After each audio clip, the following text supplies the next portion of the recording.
Europe 1, 2022. Dimitri Pavlenko. 8h42, le week-end politique. Dans les 3 semaines qui viennent, les candidats à l'élection vont jeter évidemment toute leur force dans la bataille. C'est la dernière ligne droite et c'est à partir de maintenant que normalement s'enclencheront les dynamiques. On l'a vu hier à Paris, Jean-Luc Mélenchon compte bien pour sa part jouer sa chance à fond. Alors qu'en est-il maintenant des électeurs? On ne sent pas vraiment de mobilisation à ce stade. Selon le baromètre Ipsos Soprasteria pour le Parisien samedi, à peine 68% des électeurs interrogés se disent sûrs d'aller voter. Où iront les autres? Iront-ils à la pêche? La présidentielle 2022 sera-t-elle un temps fort de retrait civique? Nous sommes à 20 jours du premier tour. Bonjour Charlotte Dornelas. Bonjour Dimitri. Bonjour Guylaine Ottenheimer. Bonjour Dimitri. Challenge et valeurs actuelles pour Charlotte. Pardon, j'ai pas donné les revues. Et Louis Dragnel, le chef du service politique d'Europe 1. Bonjour Dimitri. Je vous donne l'honneur ce matin parce que j'essaye d'une semaine à l'autre. Je crois que Guylaine, on a commencé avec vous la semaine dernière. Charlotte, la semaine précédente. Il est très fort. J'ai une comptabilité très stricte. Voilà. Je n'ai rien demandé, moi. Oui, voilà. C'est vous qui ouvrez le bal, c'est pas forcément le plus facile. 35% d'abstention pour un premier tour à une élection présidentielle. Je crois que ce serait un record, mais on peut s'interroger sur est-ce un désintérêt de la part des Français à l'égard de cette élection? Est-ce que c'est la faute à la guerre, au Covid, à l'inflation, à la faiblesse des programmes, à une dépolitisation des Français? Comment vous interprétez ces chiffres? Ou bien peut-être qu'on s'excite comme des fous 3 semaines avant et que l'intérêt, la mobilisation va venir par la suite. Non, moi je pense que les chiffres sont assez inquiétants et en même temps je trouve qu'il y a des explications qui sont assez claires. La première, c'est que pour beaucoup de gens l'élection est déjà pliée quand ils regardent par exemple les sondages qui sont quand même relayés dans tous les médias qui expliquent qu'Emmanuel Macron a très peu de chances de ne pas gagner. Eh bien, je pense que ça démobilise beaucoup de personnes. Ensuite, il y a des gens qui se sentent absolument pas concernés par cette élection. Paradoxalement, le fait qu'il y ait la guerre en Ukraine, eh bien, on parle beaucoup moins des autres sujets qui concernent la vie quotidienne. Et donc, je pense qu'il y a beaucoup de Français parmi ces abstentionnistes qui se disent voilà, ça ne me concerne pas. Je retrouve pas mes préoccupations portées par les candidats et dans le débat public. Et puis, je pense qu'il y a un dernier élément, c'est la peur. La peur, effectivement, de la guerre en Ukraine. Les gens voient que ça rejoint un peu l'argument d'avant, mais ils voient qu'Emmanuel Macron a de fortes chances de gagner. Ils disent que c'est plié, certes, mais ils disent voilà, j'ai pas envie de tenter autre chose. Et comme Emmanuel Macron est sûr de gagner, eh bien, je vois pas pourquoi j'irais voter. L'alternance serait aventureuse d'une certaine manière, l'alternance quelle qu'elle soit, que ce soit Marine Le Pen, Éric Zemmour, Valérie Pécresse ou Jean-Luc Mélenchon. Vous souscrivez à ce que vient de dire Louis, Charlotte Dornelas? Oui, dans cette présidentielle-là, il y a forcément, on peut analyser les raisons pour lesquelles on passe de 66 à 68% d'une semaine sur l'autre de gens qui veulent aller voter. Non, enfin, ou pas. En gros, on sait que ça fait de l'ordre d'un électeur sur trois qui n'est pas du tout certain d'aller voter. Et ça ne veut pas dire qu'il n'ira pas, mais en tout cas... Non, mais c'est ça. Mais aujourd'hui, évidemment, si on interroge les gens, ils peuvent se dire, ça sert à quoi d'aller voter, puisque Emmanuel Macron, au premier tour, fera un score honorable, et au second tour, il n'y a pas un cas de figure dans lequel il peut ne pas gagner, selon les sondages, encore une fois. Cette démobilisation, temporairement, elle est compréhensible. Mais moi, je pense que le désintérêt et le taux d'abstention s'analysent sur le long terme. C'est pas dans cette élection-là. Il n'y avait pas la guerre en Ukraine aux dernières élections. Il y avait déjà une abstention extrêmement forte. Et il faut, si on veut régler record au régional, au municipal. Ça fait des années. Une décrue. Mais ça fait des années que c'est une préoccupation pendant la campagne pour les hommes politiques qui se disent comment est-ce que je peux gagner malgré l'abstention, parce qu'il n'y a personne à part peut-être Marine Le Pen, parce que c'est extrêmement important pour elle, parce qu'elle en souffre énormément. Tous les autres se disent comment je gère le taux d'abstention qu'on m'annonce. Elle a gagné les européennes 2019. C'est vrai, malgré une abstention énorme. Participation. Non mais c'est vrai, mais par exemple au régional, c'est évidemment, elle a un public qui est plus abstentionniste qu'un Emmanuel Macron, évidemment, ou qu'une Valérie Pécresse. Donc c'est une question pendant la campagne pour les hommes politiques qui gèrent l'abstentionnisme.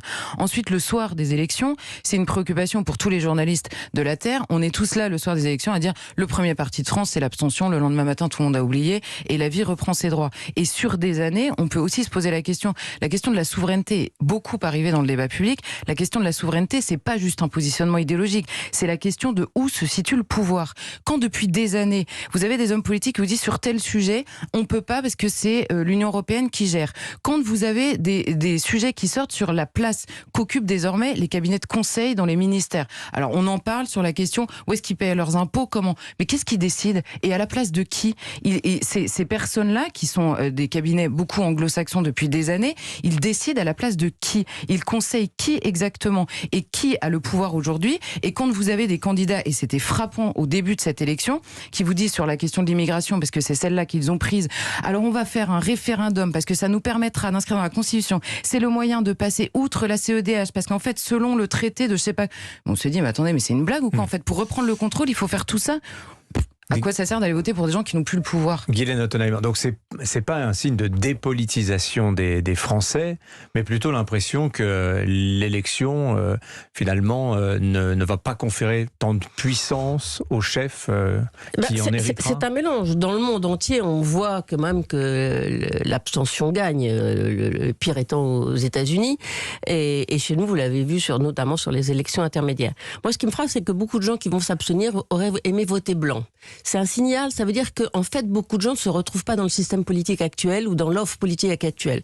Moi, je pense que le système présidentiel est surdimensionné par rapport à, si je puis dire, la qualité de notre personnel politique. C'est-à-dire que c'est des institutions qui sont vraiment forgées pour des personnalités comme pour des hommes ou des femmes d'exception. Ouais, d'exception et du caractère. Et voilà. Or, on a la politique attire moins, l'argent est devenu le centre du monde, le pouvoir, la reconnaissance, le service de l'État n'occupe plus la même place que dans les années 60-70. Et donc, on a une élection et un système qui est surdimensionné et qui a provoqué énormément de déceptions. Parce qu'à chaque présidentielle, c'est on va sauver ça, on va régler ce problème, les ouvriers vont maintenant pouvoir participer au pouvoir, et puis ceci, et puis cela. Et à chaque fois, finalement, on retombe dans le train-train, dans les obligations, à cause, évidemment, du budget, des traités, des ceci. Et donc, petit à petit, les gens sont découragés. Et je pense que moi, pourquoi je préfère le régime parlementaire? Parce que face à la difficulté gouvernée, je pense que le collectif résiste mieux à l'usure que juste une personnalité. Après, il y a toutes les raisons conjoncturelles que Louis a rappelées, qui est qu'il y a peu d'enjeux, qu'il y a peu d'offres d'alternance, et que face à la situation internationale extrêmement compliquée, les gens se rassurent en disant lui il sait comment marche le joystick, il va pas faire de bêtises. Louis Dragnel. Quand j'écoute Guylaine, ça me fait penser à une chose. Il y a une dizaine d'années, il y avait un sujet de dissertation qui était tombé à l'ENA. Le sujet, c'était: reste-t-il encore des grands hommes? C'est une belle question, des grands hommes politiques. Et en fait, la question que je me suis posée, moi, en lisant cette question, c'est: est-ce que le système permet encore l'émergence de grands hommes? Et je pense que de moins en moins, parce que faut voir aussi comment la pratique du pouvoir a évolué. Il y a eu la fin du cumul des mandats, donc il y a plus de corrélation, il y a plus de capacité aussi pour les Français de faire remonter un certain nombre de questions. Et moi, je pense que ça a vraiment porté préjudice très profondément dans le lien entre les élus et les administrés. Et puis, je pense que la loi sur la transparence et toutes les conséquences de ce qui a été dit sur la transparence fait que pour beaucoup d'élus subissent le reproche d'être pourris, d'être achetés, de ne pas être honnêtes. Et de l'autre côté, en fait, moi, je considère qu'aujourd'hui, ils ne gagnent pas suffisamment bien leur vie, puisque la plupart des gens, de ces fameux grands hommes qu'on voyait à l'époque, en fait, aujourd'hui, ces grands hommes, ils sont dans le privé et ils gagnent beaucoup d'argent. Et du coup, ce qui me frappe aujourd'hui, simplement pour terminer là-dessus, c'est l'homogénéité du personnel politique. C'est-à-dire qu'aujourd'hui, si vous voulez, la plupart des parlementaires, leur premier objectif, ce qu'ils veulent faire, c'est passer dans les médias. Alors après, ce n'est pas exercer le pouvoir. Vous avez raison. Et malheureusement, il y a de moins en moins de gens qui veulent réellement exercer le pouvoir. Qu'est-ce que c'est exercer le pouvoir? Ça veut dire aimer prendre une décision et voir que cette décision est exécutée. Oui, mais je dirais c'est antinomique avec le fait de passer dans les médias. La politique, c'est aussi un accélérateur de carrière aussi. Et c'est conçu peut-être plus comme une étape dans la carrière. C'est une manière de se faire connaître, de se faire recruter. Dimitri, vous avez déjà regardé l'agenda d'un ministre? Non, mais je vous pose la question, c'est pas une colle du tout. Oui, bien sûr. Il passe son temps au téléphone, la question que je me pose, nous on les reçoit journalistes toutes les semaines. Je me pose vraiment la question: quand est-ce qu'ils sont derrière leur bureau? Quand est-ce que réellement ils actionnent? Mais dans le système politique actuel, de toute façon, tous décident à l'Élysée. C'est ça qui est aussi biaisé. Il n'y a pas un ministre aujourd'hui dans la 5e République, surtout avec Emmanuel Macron. Aucun ministre n'a aucun pouvoir. Il ne peut décider de rien. Tout est avalisé par le cabinet Sur les du président de la grandes République. Bon, et ils sont essentiellement chargés de porter la bonne parole, d'occuper le terrain, de dialoguer un peu avec les syndicats, d'aller faire un petit tour chez les maires. Ils ne sont pas là pour décider. C'est ça un des grands problèmes d'ailleurs. Moi, quand je parle de collectif, je pense qu'on n'a plus de grands ministres qui sont capables d'initier des grandes politiques. Le seul qui le fait à peu près, c'est Bruno Le Maire. Et encore, il se fait taper sur les doigts dès qu'il sort de la ligne jaune. Donc non, c'est le système politique aussi qui permet ou pas l'émergence des hommes. Je suis d'accord avec vous sur le cumul des mandats, etc., qui est difficile pour faire émerger des grandes personnalités.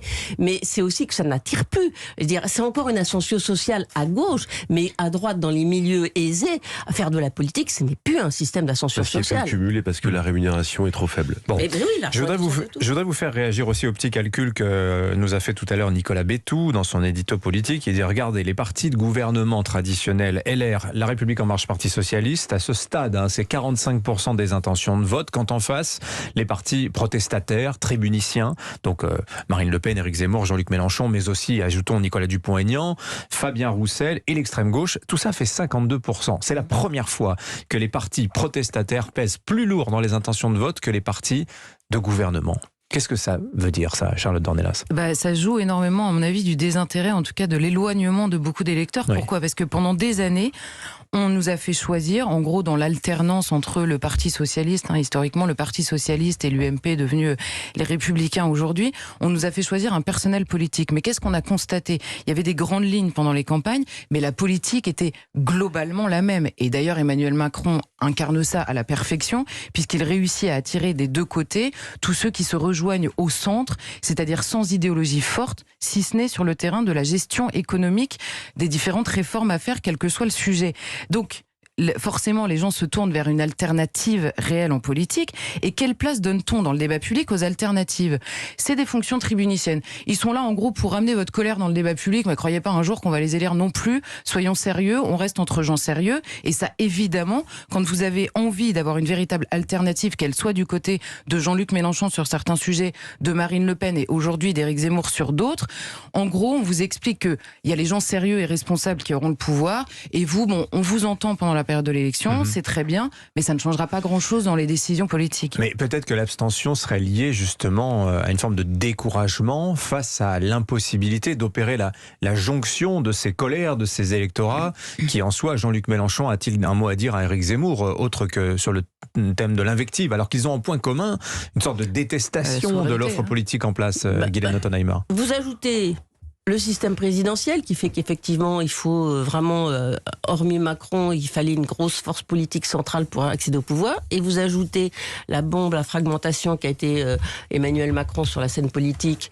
qui a détruit toutes les offres, disons entre guillemets, du cercle de la raison autour de lui. Donc ne reste que les gens qui sont en dehors de cette espèce de bulle considérée comme ce que appelait Alain que le cercle de la raison. C'est des gens qui vont appliquer un certain nombre de principes budgétaires, etc. Et c'est du coup, c'est l'inquiétude du second tour derrière. Parce que si 52% des gens au premier tour ont un vote protestataire, est-ce qu'ils vont tous aller à la pêche ? Est-ce qu'il va y avoir une mobilisation anti-Macron ? Pour le moment, tous les sondages donnent Emmanuel Macron gagnant. Il y a quand même une petite musique tout sauf Macron. Mais un deuxième tour est une nouvelle élection. Oui. Et personne ne croyait au Brexit, à Trump, etc. Donc il y a quand même une crainte dans les camps Macron. On ne sait pas. C'est difficile de penser qu'il va y avoir une coagulation, parce que les gens de chez Zemmour ne pensent pas du tout comme Mélenchon. Et qui arrivera au second tour ? Est-ce que les gens de Mélenchon qui votent Mélenchon iraient voter Marine Le Pen? C'est très compliqué. Mais c'est vrai qu'il y a une petite musique anti-Macron qui est quand même inquiétante pour le pouvoir en place. Qui fait dire à certains que Macron ou le chaos, peut-être que le chaos, du chaos surgira des choses étonnantes, Louis Dragnel. Non, c'est vrai. Je pense que vous avez raison. Moi, j'ai entendu des électeurs de Jean-Luc Mélenchon dire au second tour, je suis prêt à voter pour n'importe qui, sauf Macron. Oui, Mélenchon, je pense que dans ses rangs, il y a énormément de gens qui iront voter. Mais est-ce que ça sera suffisant pour faire une majorité anti-Macron ? Je pense que ça donne la tonalité possible, en tout cas du prochain quinquennat, et je pense que ce sera un quinquennat très compliqué d'un point de vue social. Mais qu'est-ce que ça veut dire en fait tout ça? Le point commun de tous ces gens-là, c'est le sentiment de dépossession. C'est-à-dire qu'ils considèrent aujourd'hui qu'il y a un abandon de souveraineté. Alors à gauche, on met d'autres mots, à droite, en tout cas, on parle des questions de souveraineté. Et en fait, c'est le symptôme de tous les problèmes non réglés. Alors ça peut être sur des questions sociales, ça peut être sur des questions identitaires liées à la sécurité et à l'immigration. Et ce que ça veut dire à la fin, c'est qu'en fait, les partis traditionnels classiques n'absorbent plus, en fait, ne sont plus capables d'encaisser le vote contestataire pour le ramener, entre guillemets, dans le lit plus modéré. Et donc ça veut dire qu'il y a un vrai échec de la politique de manière générale depuis une dizaine d'années. Merci Louis Dragnel. Vous m'avez complètement déprimé tous les trois, mais c'était non, très instructif. Europe 1. On est toujours là avec le sourire, Dimitri. Charlotte Dornelas, Valeurs Actuelles, Guylaine Ottenheimer pour Challenge tous les lundis. Merci à tous les trois. Bonne journée.